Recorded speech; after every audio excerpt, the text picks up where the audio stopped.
Hi mga Karen! Good morning! It's a rainy day, pero tuloy pa rin ang ating pagtatanim, ang ating pag-garden. No one will stop us. Parang bagyo ka lang, plantita kami. Okay? Anyway, hopefully that this coming typhoon will not, destroy our plants, our garden. And we just pray that everyone will be safe and sound.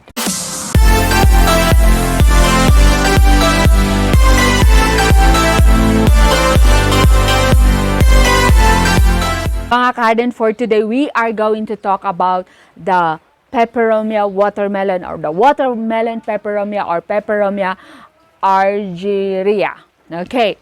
Aba, kung hindi ka pa nakasubscribe sa ating channel, aba mag-like, comment, and subscribe and share and click the notification bell for more home gardening tips and vlogs from Hardinerang Nanay or Asian TV Baguio. So, I have this plant here. Okay. Obviously, it looks like a watermelon, yung mga leaves nila. So, it's called the watermelon peperomia. Okay. Correction. This does not belong to any watermelon family nor begonia family, because sometimes they call this a watermelon begonia, like this, like that, but it's not a begonia at all. It's more of a peperomia. Okay, so this one, they grow in clusters, or they are compacted. So you see, so compacted ang mga yan. So actually you can propagate this one, hati-hatiin. You can separate this ones, but I don't like. I want to see it like this one. Okay, we will propagate the leaves instead. Okay, so that is what we are going to do later. All right.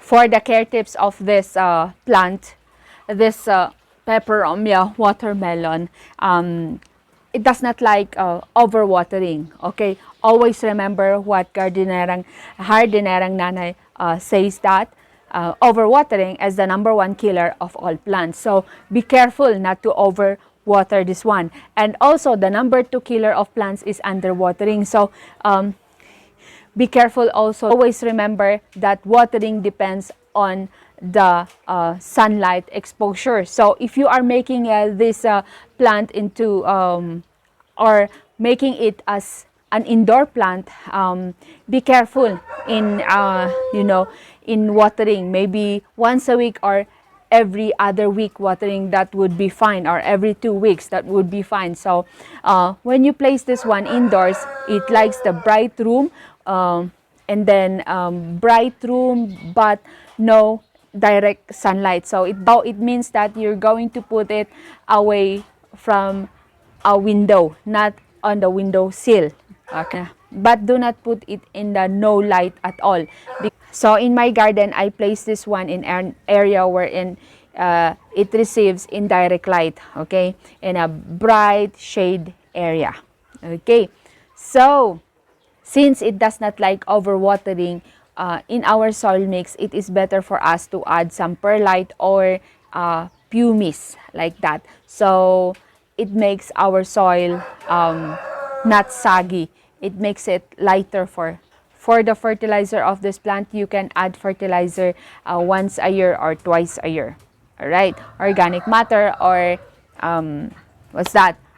Slow release fertilizers. Okay, so all right, I bought this plant online in the marketplace and FB, and it arrived. And the first thing that I check, or first thing that I did when it arrived, is to check under the leaves, on the soil, on the stems, if there is any caterpillar eating the leaves, and also if there is any snails and slugs eating the leaves. All right, so actually I found one. A good thing that it's only one, and tan, here it is. So it's dead already. I put some salt. Okay, it's dead. And that is the advice of Hardinerang Nanay. When you receive your plants, uprooted or not, you have to check on the snails and slugs or any worms eating the leaves. All right. So actually, I found also some. Those are the evidence that the snails are, eating that one. And then I removed the dead, stems there. I thought it's worms, but it's just stems. And then there are also fallen leaves. There you go. And then anyway, we are going to propagate this once. All right. So we are going to use the rooting powder, the Chinese one, this one, and then later on I will show you my propagations using the cinnamon powder. So ito muna. So we're going to compare, okay? So for the soil, I'll use the composted alnus tree leaves mixed with the coco peat. If you don't have the composted alnus tree leaves, you can use the pure coco peat. Diba? It's moist, that one is naturally moist. So we are going to use that because that is very good in propagation. So these are the leaves that we harvested. Then we cut it into two. Why we cut it into two? So that we will have more new plants. This is the Chinese rooting powder that we have here. I thought it's fake. It's not fake. It's effective. So, dip lang ng ganyan, parang, gawad. Pero, di ba?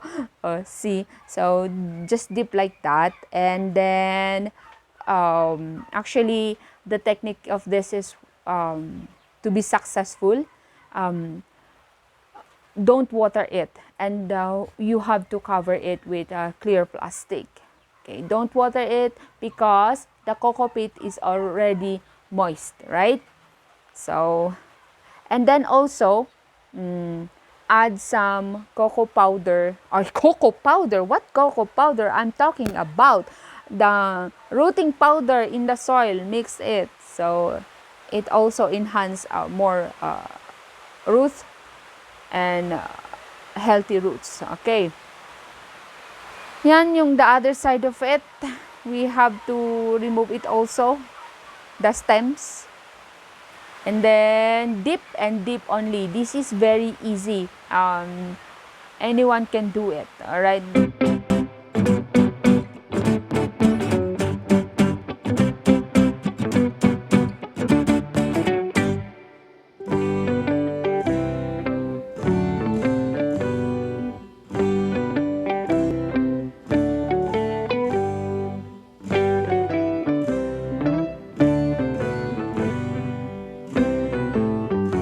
So 2 weeks later, we are going to check. We are going to open this one and see if our propagation is successful. All right. Remember, I did not yet water this one. See, the soil is moist because of the coco peat. Alright, that one. There are roots, healthy roots, and congratulations, hardinerang nanay, for this success. Ganun talaga ang plantita, ang babaw ng kaligayahan. Konting roots lang na tumubo sa leaf propagation, tuwang-tuwa na yan. And then, there we go. We have more roots. Ayan. So, what are we going to do next? Actually, we are going to cover this one again until there are new plants growing. So, patience actually is our best friend in gardening. So, we are going to close this one and wait. All right. So, I have here another propagation using the cinnamon powder naman as a rooting powder. Let us see. It's the same time. 2 weeks later, here we go. It's the same procedure. I dip the, the leaves on the cinnamon powder. There we go. There are roots. See? It's successful. Congratulations. So, what are we going to do next? Cover this one again. Tatakpan natin ulit. Alright, see that water? Oh, this bottle is, self-watering something. I have this another kind na Peperomia then, but then it's not the watermelon, it's the plain green.